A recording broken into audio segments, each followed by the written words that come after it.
Yan sa Pinoy Big Brother Celebrity Collab Edition. Isang picnic ang inihanda ng espesyal na bisitang si Maris Racal, kung saan lumabas ang saloobin ng mga duo sa isa't isa. Relax ka lang, 'cause I got you. Di na mag-isa, 'cause now we're two. At ang sakit na dala ng paglisan ni na Shuvi at Clarice.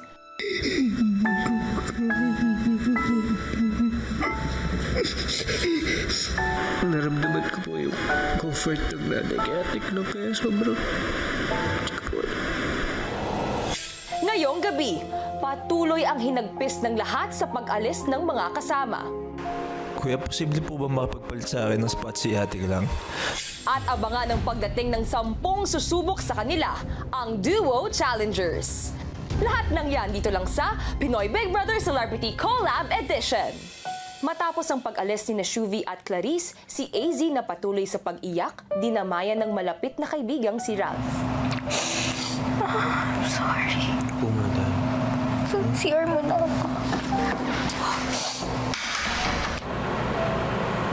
Si Ralph patuloy na chinek ang lagay ni AZ. Hindi ko kaya marap sa iba. Hindi ko kaya marap sa iba. It's my fault, Ralph.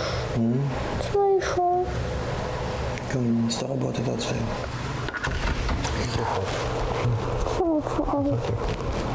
Ang kaduo naman ni AZ na si River, malalim din ang iniisip. Nagpapasalamat kami sa mga supporters, sa mga fans na bumoto sa amin. Pero hindi ko alam, kuya, bakit hindi ako masaya. I feel guilty na kami yung rason kung bakit wala si Atik lang at Shuvi ngayon. Kami lang yung nag-nominate sa kanila. At syempre intention naman namin ay ayaw rin naman namin na mawala sila dito sa bahay. Honestly, kuya, di ko na-expect na sila yung matatanggal. I honestly expected, kuya, na kami na ni Izzy ang aalis dito, kuya. Sa girls' bedroom, ang nagkabating magkaibigan namang sina Mika at Bianca ang nagdamayan. Kawawa naman si Shub-Shub. Wawa. Kawawa. Pangarap niyo pa naman to. Kawawa. Sobra. Sobrang kawawa. Actually, alam mo, both of them, they really wanted this. Gusto ko malaman kung ano yung basehan ng taong bayan sa pag-vote kasi qualities lang naman ng big winner. Ano bang kulang sa kanilang dalawa? Diba? I'm actually guilty, Mick, that I'm still here. No. You know, sa totoo lang, feeling ko talaga mas deserve nilang dalawa manatili dito kaysa sa aming dalawa ni Dustin kasi wala naman kaming qualities ng big winner or makarating sa big night. Don't say that. Tanggap ko na. So, I feel guilty because of... Hindi yung totoo, Bianca. Alam mo yun, hindi totoo yun. Samantala, ang kaduo ni Mika na si Brent, lugmok din at emosyonal.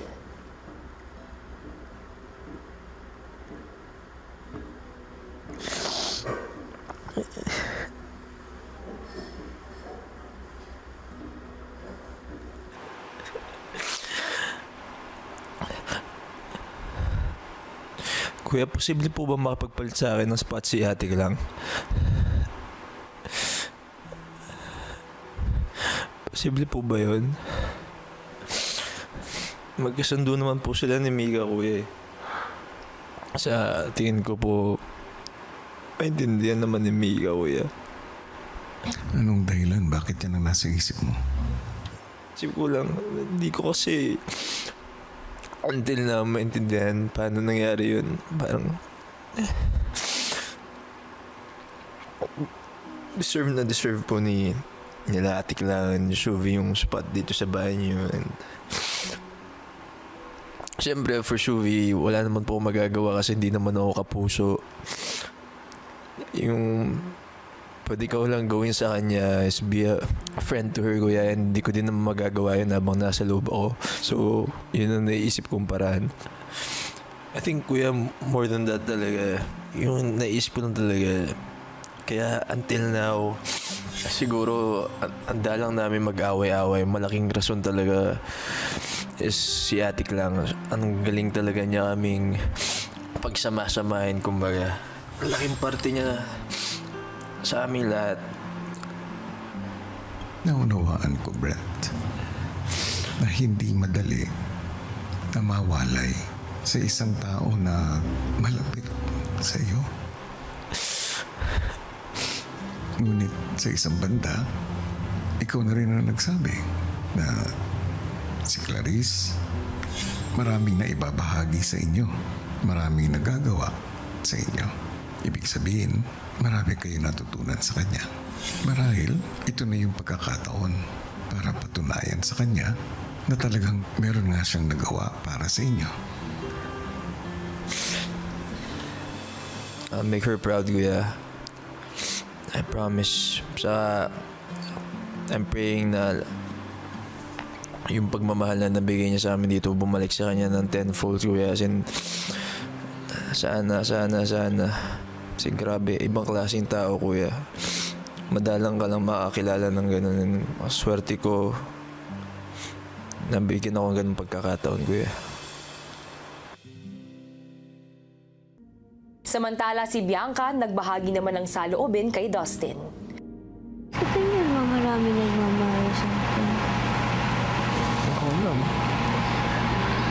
Ewan ko kung nag-overthink lang ako, but I feel like tayo yung may 13 points, sila 3 points lang. Feeling ko yung mga housemates natin probably wish it should have been us. Yeah, yun nga rin Right? na-feel ko after. Right. Kaya nga hinahanap kita eh. Kasi like, hindi ko rin alam ano mahihil ko lang. Masaya ba itong mga to sa...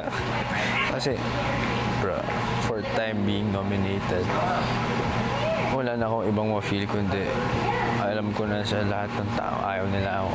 It's true, actually overlooked ka sa bahay na to. I mean, for me, wala na akong magagawa. Fourth time ko na eh. Parang natanggap ko na rin. Parang... Actually, that makes a lot. Oo nga, no? It's your 4th time nga pala. Consecutive. And yet you're still here. So parang going back to your question, kung marami ba nagmamahal sa atin. Ako for me, sure ako, mas mahal nila ako sa labas kaysa dito. Kaya sobrang laki ng pasasalamat ko. Yun lang rin nagpapalakas sa akin. Honestly. Binabalik na ako dito. Ilang sandali pa, si Dustin naisipan ng maghanda ng hapunan.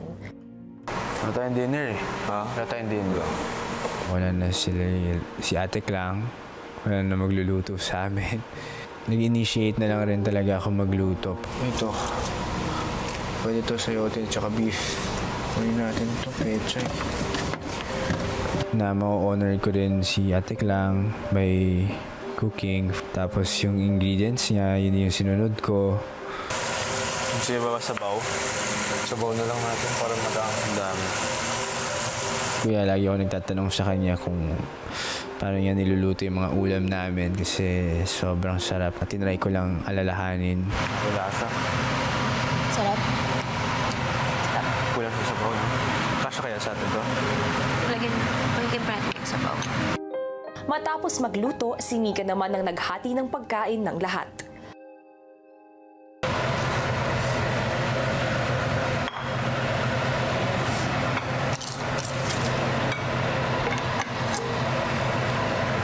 Okay, let us put ourselves in the holy presence of God.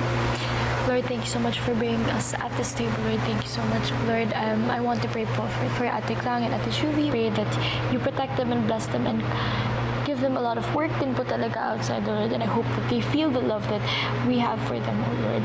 Help us every day. Guide us. Give us wisdom, oh Lord. This I pray in Jesus' name. Amen. Habang kumakain, pansin pa rin ang pagiging tahimik ng housemates.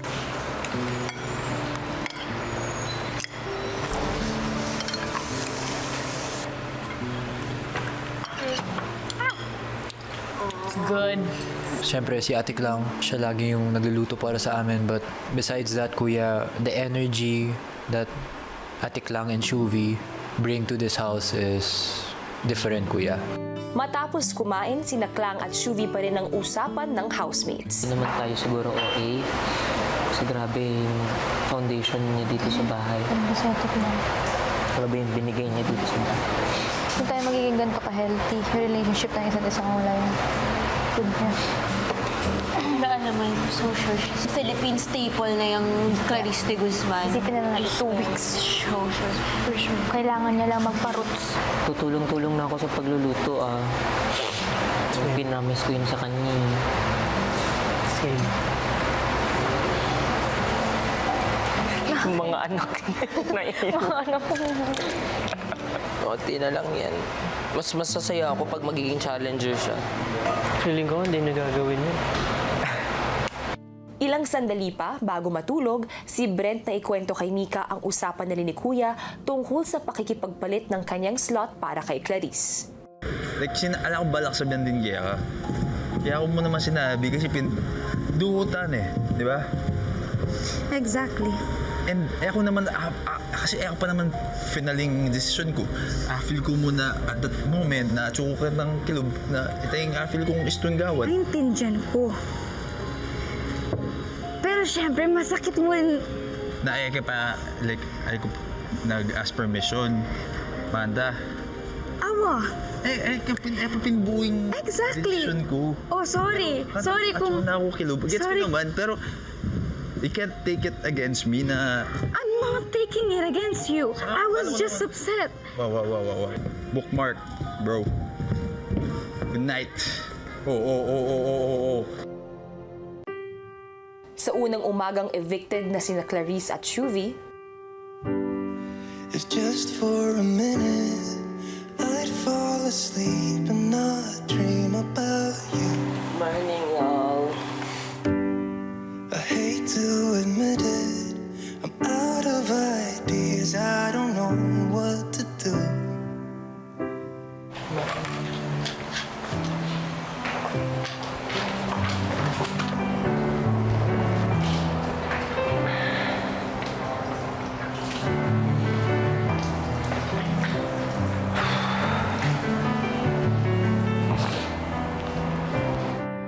maya-maya magkausap naman ang dalawang naligtas na sina River at Dustin. Gusto kaya sila atik lang, no? Grabe, no? Ligtas pa tayo, bro. Dalawa tayo. Take. After 4th. Wow. Nandito pa tayo. Ito pa rin tayo. Tsaka yung last night's eviction, para tanggap ko na isa sa atin. Wala, I guess gusto talaga ng tao pa na dito pa tayo. Si Bianca ibinahagi naman kay Mika ang kanyang hinala. Feeling ko ito na yung era na pumapasok yung mga ex-housemates. So, my theory, Ate Ashley and AC and Emilio. Right? If it's your house challengers era, oh my God, they're weird. Oh my God, wala yung size. Maya-maya pa, naghanda na ng kanilang tanghalian ng housemates nang wala ang madalas magluto na si Clarice. Feeling ko adobo at saka itlog na lang tayo for lunch. Yun na lang nyo. Itlog na lang, no? Tapos masabaw na lang kasi ito. Kasya naman ito. Ang mga housemates muling naalala ang kanilang Ate Klang. Ate Klang! Mom, house challenger ka muna pero ikaw yung magluluto. Maya-maya pa, tila gumagaan na ang mood ng lahat. Wow! Teka! Ba't nagluto ka? Wala kang tagal paborito ni Mama. Ako na yung magluluto. Hindi lang ikaw ang kinis. Hindi lang ikaw ang kinis. Tayong dalawa. Lahat tayo kinis! Excuse me! Excuse me, kami dalawa kinis din ako. Excuse me, kinis din ako ni Mom! Guys, ano kaya magiging reaksyon ng mom nyo kapag napanood na kayong ganyan? Mom! OA! Maya-maya pa ay sabay-sabay nang kumain ang lahat. Thank you! Thank you, Sarap. Thank you, Steer. Thank you, Will. Thanks, guys. Everyone, honestly.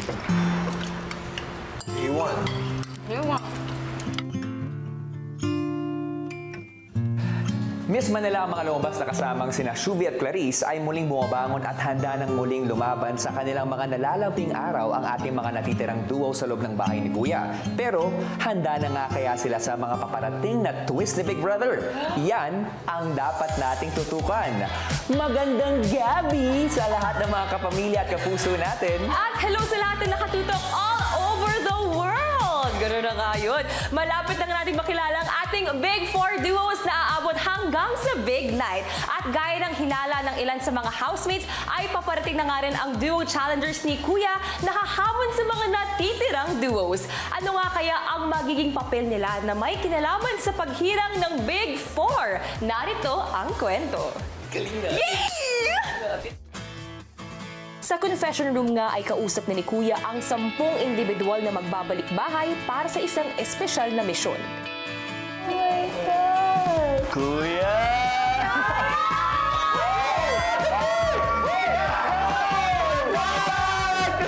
Maligayang pagbabalik sa aking bahay.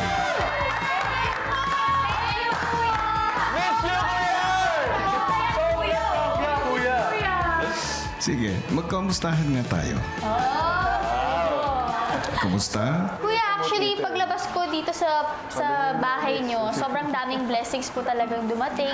Nag-guest po ako sa Wish Ko Lang, Kuya. Tapos, papalabas na rin po yung movies and series na ginawa namin since last year. Yan po, work, work, work! Lagi po ako sumasayaw, kumakanta pa rin po, nag-host po. We have a movie coming out next month din po. Nung pagkalabas ko po ng bahay nyo, nakapag-shoot na rin po ako ng pelikula. Tapos marami din po naging ganap. So thank you, Kuya, for opening those doors. Kuya, happy to say, may sarili na po akong bahay.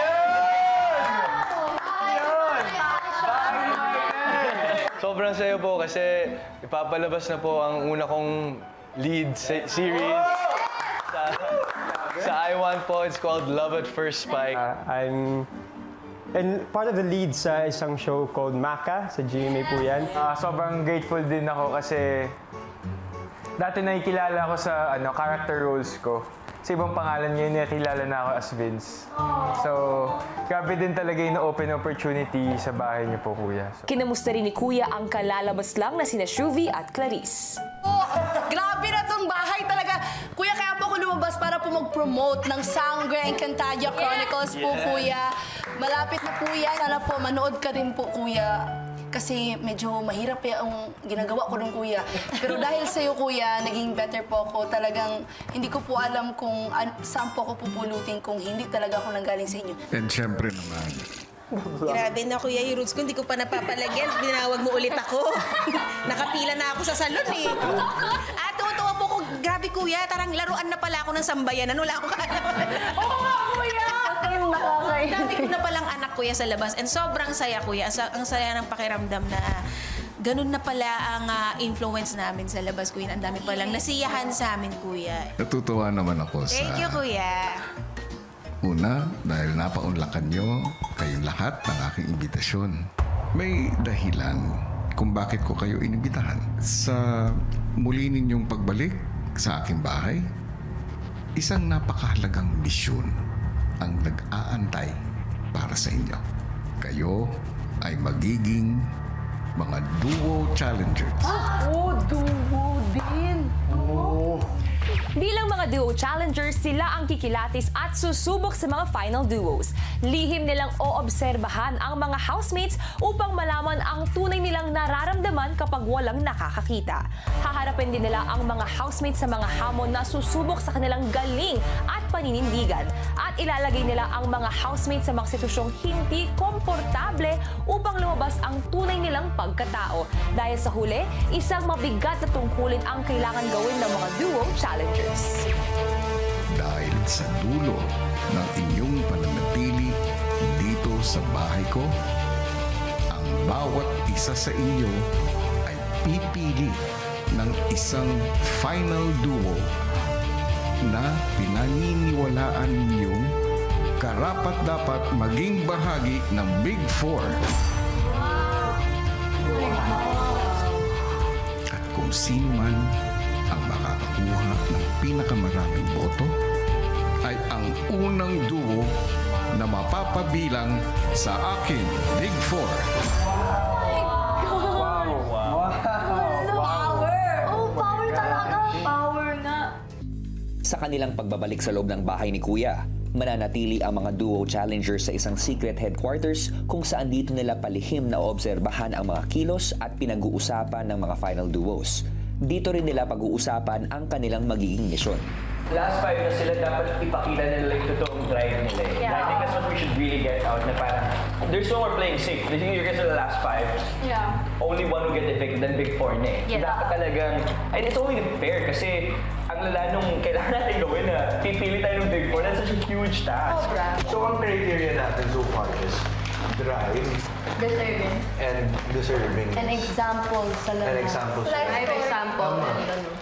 Samantala, sa loob ng bahay, Oh, what's that? Oh! Hoy! Dinner! May table! May table! Why? Pagkain! Ilan yun? 10? Ilan? Tayo! 10? Ano to? Bakit may pa-dinner? May food. Wait ka! Teka! hanggang sa tiniponan ni Kuya ang Final 5 duos para sa isang mahalagang anunsyo. Housemates, sa bawat hamon, pagkatalo at tagumpay na inyong pinagdadaanan, unti-unti ninyong natuklasan hindi lang ang tibay ng inyong loob, kundi ang lakas at halaga ng isang samahan. Ngayon, sa huling yugto ng inyong paglalakbay bilang mga duos, isang simbolo ng inyong pagkakaisa ang aking ibibigay. Ang personal logos na minsan ninyong ginawa para sa inyong sarili ay ipinagsama sa logo ng inyong kaduo. At mula rito, isang bagong sagisag ng pagkakaisa, pagtitiwala at pagkakaibigan ang nabuo. Hayaan niyo itong maging simbolo ng pagtaya ninyo sa isa't isa. Isang paalala kung gaano kalayo na ang narating ninyo ng magkakasama.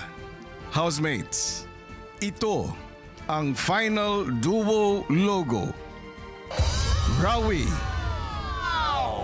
Sobrang na-proud po ako talaga. Umabot po kami sa stage na to. At the same time, it just represents the both of us very well. Pareho kaming De Leon. So sumakto po yung our initials sa left side tapos yung initials po ng last name po namin sa right side. It's a very proud moment for us. Daspi. Grabe, parang hindi po ako makapaniwala that it's real. Yung drawing niya and my drawing was meant to be in one canvas like that. Nabuo yung pagiging duo namin lalo kasi may nagsisimbolize ng Daspi. Breka. Na-touch ako kasi parang na-throwback ako sa lahat ng pinagdaanan namin dito sa loob ng bahay. Tapos doon ko din na-realize na parang yung iniisip kong duo simula second week, finally, nakuha na namin. Asver. Kinilibutan ako, kuya, at parang wow, ang galing ng pagkakumbay ng logos namin. Niremind kami na nandito na tayo sa huling yugto. At Charis. One of our creations po, one of our logos na meant a lot to us, which had a lot of background and value into it, was mixed together in one. And sobrang saya ako, kuya, na si SD yung kasama ko. Seeing our logo and knowing that we're fighting together, alam ko talaga may purpose yung paglaban namin. At alam ko din na ilalabin po namin yung isa't isa. Muli, housemates, binabati ko kayo. Sa puntong ito, housemates, may inihanda akong salo-salo para sa inyo.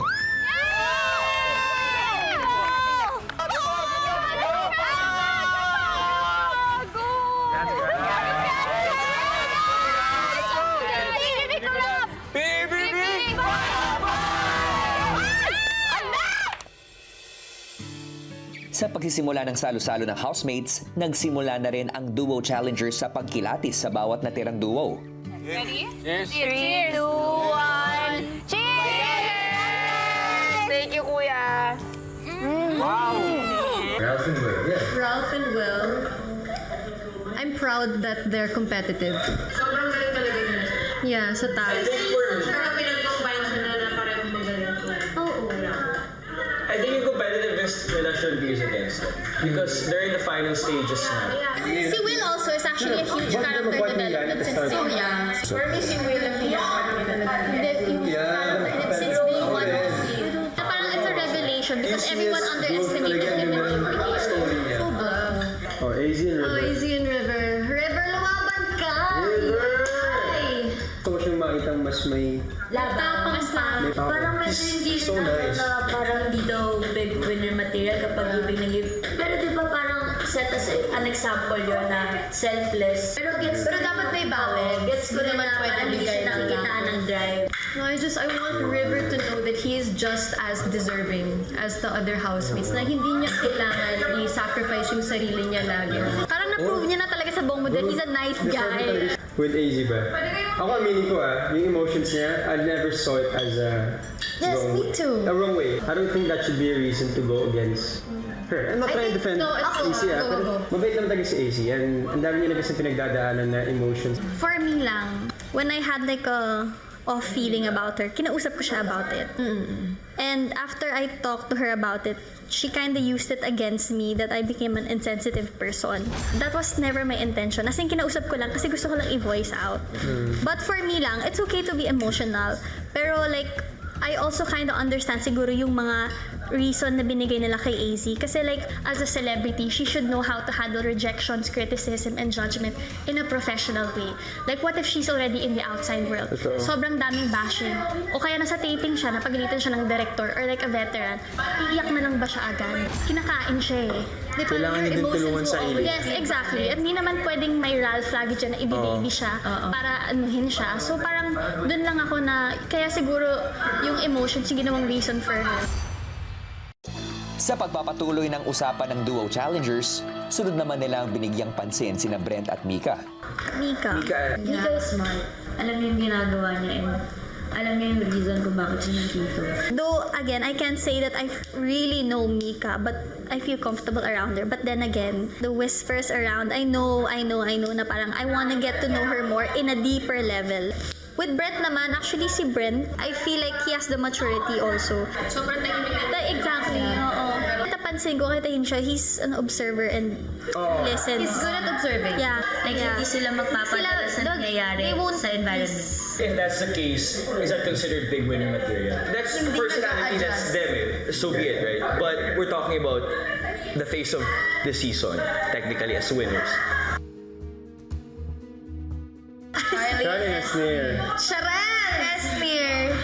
I wish he was more open. Parang he's also the type of person who doesn't wanna show his vulnerable side. Kasi gusto niya matapang lang siya. Like, happy lang ako, okay lang ako, guys. Yeah. Pero, Sabi sa kanya. Okay lang. Hindi mo kailangan. Yeah. Mas open siya sabi ko sa kanya naman. And as ngayon ang compare naman sa before, ngayon mas natatanggap na. Aminado naman talaga siya. Kasi the first day sinasabi niya, diba, bihira lang ako umiyak. With Charlie naman, yung bunso, I really look up to her because she's so young, but her growth has been amazing. I mean, and she doesn't like people babying her as well. Yeah, that's what I like about her. Sobrang appreciate ko si Charlie nung ranking namin, yung winning talaga siyang mag-rank siya. So ako na yung nagsasabi na parang hindi niya naman deserve. Hindi yung ganon. Ayan na. Dustin and Bianca. Si Dustin, honestly, I mean, I know he's getting a lot of comments from the people, but he was one of the first people that made me feel comfortable sa bahay. And parang genuine naman yung si Dustin and Bianca, like, they really like each other. Ako, they really both shined separately for me when I was in the house at least. Hindi natin naabutan yung ano na nila. Kasi yung task ni yung Pares, sobrang saludo ako kay Dustin. Naging leader talaga siya. He handled everything so well. And then same as nung nag-one-take task tayo with Bianca, whenever we needed ad-libs, on the spot agad siya. So both of them really do well separately. I think their only weaknesses is they're distracting each other. Isang mabigat na tungkulin nga ang nakaatang sa mga Duo Challengers dahil matapos nilang subukin ang mga housemates sa iba't ibang hamon bago matapos ang kanilang pananatili sa loob ng bahay. Ang bawat isa sa kanila ay kailangan bumoto kung sinong final duo ang sa palagay nila ay pinakakarapat-dapat na mapabilang sa Big Four. Pero lingid sa kaalaman ng mga final duos, sila rin ay bibigyan ng pagkakataong bumoto. Pagsasamahin ng boto ng mga Duo Challengers at ng mga final duos at kung sinong duo man ang nakakuha ng pinakamaraming boto, ang ang siyang unang duo na magiging bahagi ng ating Big Four. Kung sakali man na magkaroon ng tie sa mga boto, isang challenge ang kailangang harapin ng mga nag-tie na duo at kung sino man ang mananalo ang siyang makakakuha ng spot sa Big Four. Grabe! Grabe, Robby! Talagang aabangan natin ang mga pagdadaanang hamon ng mga natitirang duos kaharap ang mga duo challengers dahil talagang napaka-importante ang nakasalalay dito dahil isang slot sa Big Four ito. Pero bago ang mga nakaka-excite na ganap na yan, saksihan muna natin ang isa pang espesyal na task na ipinagawa ni Kuya sa mga housemates. Let's watch this! Isang masayang task ang binigay sa mga piling housemates. Housemates, isang task na inyong gagawin na tatawagin kong C2 Switch and Match Challenge. Kung saan mahahati kayo sa dalawang teams. Dapat ma-match ng bawat team ang lahat ng C2 bottles sa kaparehas niyang bote sa loob ng box. Isang team member ang magpapagulong ng bola para ma-shoot ang kanilang color sa designated lane. Kapag nagawa ito, ang kabilang team member ang gagalaw sa pwesto ng mga C2 bottles na nakapatong sa box. Matapos nito, malalaman nila kung ilan ang nagtutugma at nagtapat sa mga C2 bottles. Pero kapag hindi na ipasok ang bola sa designated lane, ay hindi magagalaw ng teams ang kanilang mga C2 bottles. Ang unang team na makapag-match sa lahat ng C2 bottles nila ang siyang mananalo. I'm Ralph. At ako po si Will. At kami ang Team Rawi.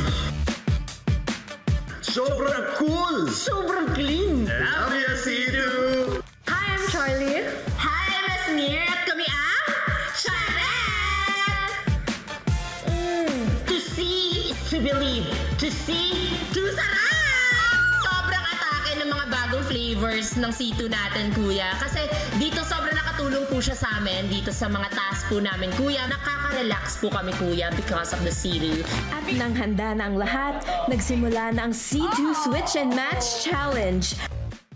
Wow!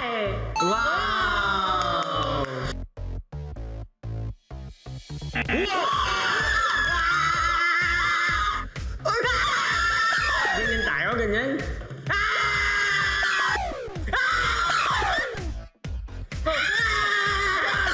Roll it. Hindi mo right plan. Sobrang nahirapan ako just to put that ball into that little tiny tunnel. We made sure na tinry namin na igalaw-galaw yung mga bote. Tas, we made sure to keep cool and clean kahit hindi tama agad. Ay! Nahirapan na po ako kaya sabi ko kay Charlie siya na bahala sa puzzle-puzzle. Ako na lang yung ambag ko, ganda na lang. Ito yung pinakauna natin! Just trust. Nawa nga. Tama yung dalagdan, di ba? Di mo kain yung right now! Let's change to. Shoot. Ano? Congrats, Ralph and Will. Kayo ang C2 Switch and Match Challenge winners. Switch to relax mode with C2! Maraming salamat, C2! Stay cool and clean! Cheers! Abangan bukas!